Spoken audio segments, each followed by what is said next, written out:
Setelah wanita menikah dengan seorang laki-laki, maka laki-laki ini satu-satunya penentu semua keputusan dalam hidupnya.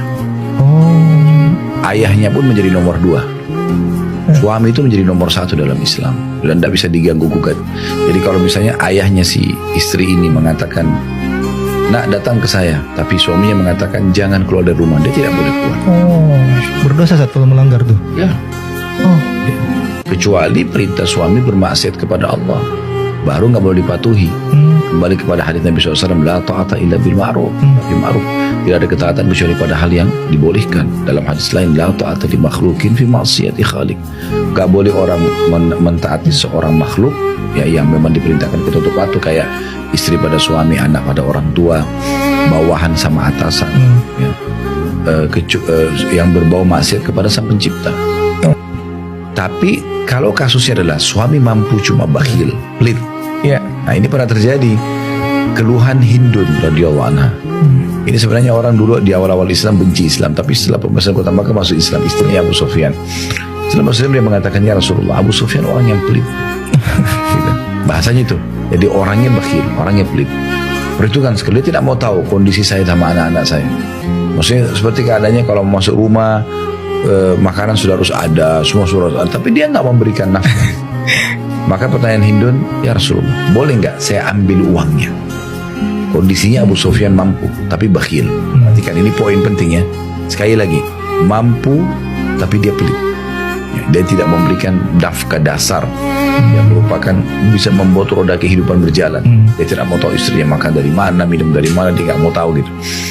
Maka pada saat itu Nabi SAW mengatakan, ambillah dari hartanya yang diambillah hartanya secara ma'ruf. Maksudnya harus betul-betul detail sesuai dengan kebutuhan kamu. Lebih nggak boleh, ini zalim. Itu berarti mencuri gitu kan. Ambillah dari hartanya yang mencukupi secara ma'ruf. Kebutuhan itu harus dibatasi ya. Betul Ustaz. Makanan, minuman, pakaian, tempat tinggal, transport. Semampu suami. Makanan, porsi dia. Misalnya dia makan 1 piring dengan sedikit lauk, itu udah harus jadi tolak ukur. Jadi nggak boleh dia bilang, oh tapi kan kebutuhan saya 5 piring karena saya mau kasih dibuat-buat kebutuhannya ke saudara saya, kasih ke keluarga saya. Itu nggak ada urusan, itu di luar. Itu kalau dalam ibadah sudah sunnahnya saja. Ya, sama juga dengan minuman. Bukan berarti dia harus beli semua kulkas di yang nggak mampu misalnya. Atau pakaian, ini rak lemari sudah mau rubuh nih. Terus bilangnya nggak punya baju lagi. Udah padahal udah kena promo ini. Nah terus ambil uang suami diam-diam, ini nggak boleh. Terus tempat tinggal, paksain harus suami beli rumah, suami nggak mampu, bisa kos-kosan, ya udah kos-kosan aja. Kan gitu. Transportasi, dia mau pergi kemana, suaminya baru mampu berikan ongkos angkot misalnya, sudah itu ya, itulah transportasinya. Jangan paksakan harus punya mobil, punya motor sementara belum mampu. Nah ini yang dimaksudkan tadi, sesuai kebutuhan. Iya. Ya. Daripada dia menghabiskan waktu dan umurnya pada orang yang seperti ini, lebih baik dia mengambil jalan pintas untuk memutuskan. Tapi saran saya pribadi, sebelum mengambil keputusan cerai, istikharahkan. Minta petunjuk sama Allah SWT. Karena doa istikharah itu kan diantaranya, ya Allah kalau perkara ini, disebutlah perkara dia.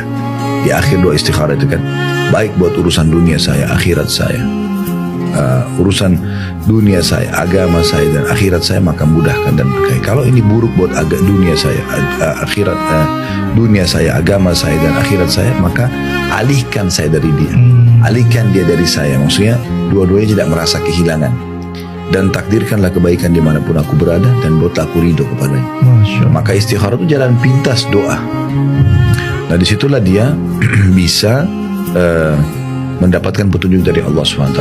Kalau memang pasangan ini, laki-laki ini atau perempuan ini, Allah berikan hidayah, baik dia akan berubah. Tapi kalau tidak, maka dia akan makin jadi supaya memang berpisah. Nah, Masya Allah ya.